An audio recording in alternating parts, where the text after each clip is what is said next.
¿Cuáles son las vías de transmisión de esta enfermedad? La principal vía es la vía aérea, a través de las microgotas salivales de una persona infectada cuando habla, estornude o cuando tose. Si esas partículas quedan volando en el aire y cuando uno las respira, contrae la enfermedad. También puede ser por aspiración de las secreciones faringias, lo que se llama broncoaspiración. En este caso se produce por la propia flora bacteriana que existe en la faringe de las personas, en donde por aspiración de esas secreciones, los agentes infecciosos a las bacterias llegan hasta el pulmón.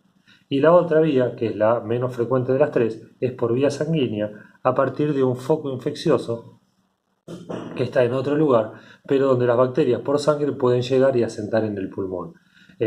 Por ejemplo, un foco infeccioso odontológico. A partir de una muela infectada pueden llegar las bacterias y producir una infección respiratoria, en este caso una neumonía. Bueno, tenemos una gran clasificación de las neumonías, de dos grandes grupos. La neumonía aguda de la comunidad, por un lado, NAC, y por otro lado, la neumonía hospitalaria. La neumonía aguda de la comunidad se divide a su vez en dos grandes grupos, que es la neumonía típica y la neumonía atípica. Ahora vamos a ver la diferencia de cada una de ellas. Bien, si hablamos de los agentes etiológicos, es decir, quién las produce, la neumonía aguda de la comunidad típica es producida por bacterias productoras de pus, ¿sí? Por eso son piógenas.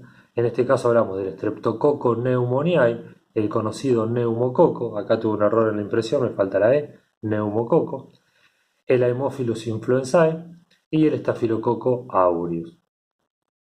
Esas son las principales bacterias productoras de neumonía aguda típica. La atípica es producida por los virus, bueno, muy conocido ahora el caso del coronavirus, pero bueno, una gran cantidad de virus, el sincitial respiratorio es el más frecuente, algún tipo de bacterias que no son tan comunes, como el micoplasma y las clamidias, que producen este tipo de neumonía atípica de la comunidad. Bien, eh, vamos a hablar de la neumonía típica primero, y acá voy a hablar un poquito de qué pasa en el cuerpo una vez que las bacterias, principalmente el neumococo, llega hasta el alvéolo. Lo primero que hace es producir una infección purulenta en el alvéolo pulmonar. ¿Esto qué significa? Que el alvéolo se empieza a llenar de pus, y en vez de tener aire y poder producir la hematosis o el intercambio gaseoso, un grupo de alvéolos, que puede ser un grupo de alvéolos dentro de un lóbulo o todo el lóbulo pulmonar afectado o varios lóbulos a la vez, se empiezan a llenar de material purulento.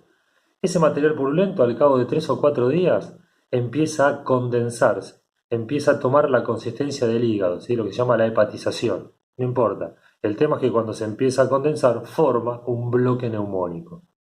Ese bloque neumónico entonces son un grupo de alvéolos que en su interior, en vez de tener aire, tienen una sustancia que tiene la consistencia del hígado, como el que ven en la carnicería, ¿sí? Y por lo tanto no se permite el intercambio gaseoso.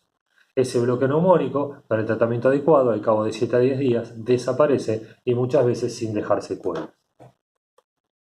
Entonces acá les puse una foto, no sé si se ve, que en donde muestran en esta de acá arriba, no se aprecia muy bien, pero acá arriba tendríamos los alvéolos, ¿sí? Libres, y acá tenemos los alvéolos en donde ese material purulento se condensa y empieza a tomar, ¿sí? O se transforma en esa sustancia con la consistencia del hígado, la hepatización, y este grupo de alvéolos forma el bloque neumónico.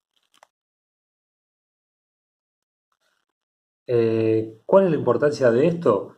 Esto es para que ustedes entiendan primero los síntomas y después cómo se va a ver en la placa.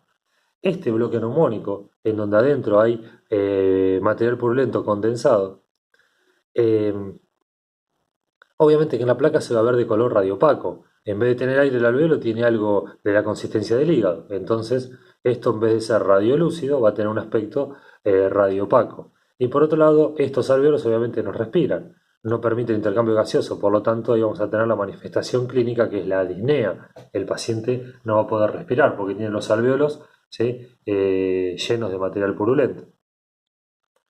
Bueno, entonces vamos a ver cuáles son los principales síntomas o la clínica de la enfermedad, el conjunto de signos y síntomas.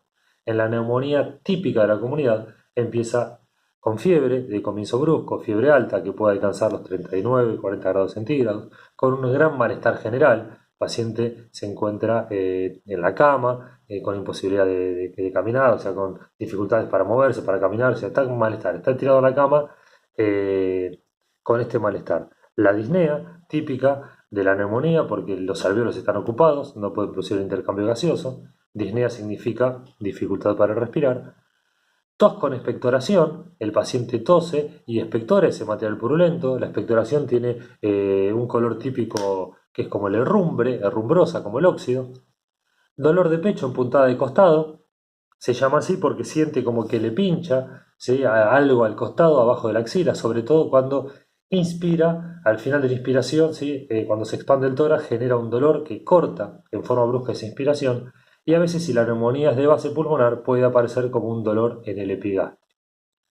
Estas serían las manifestaciones clínicas de la enfermedad.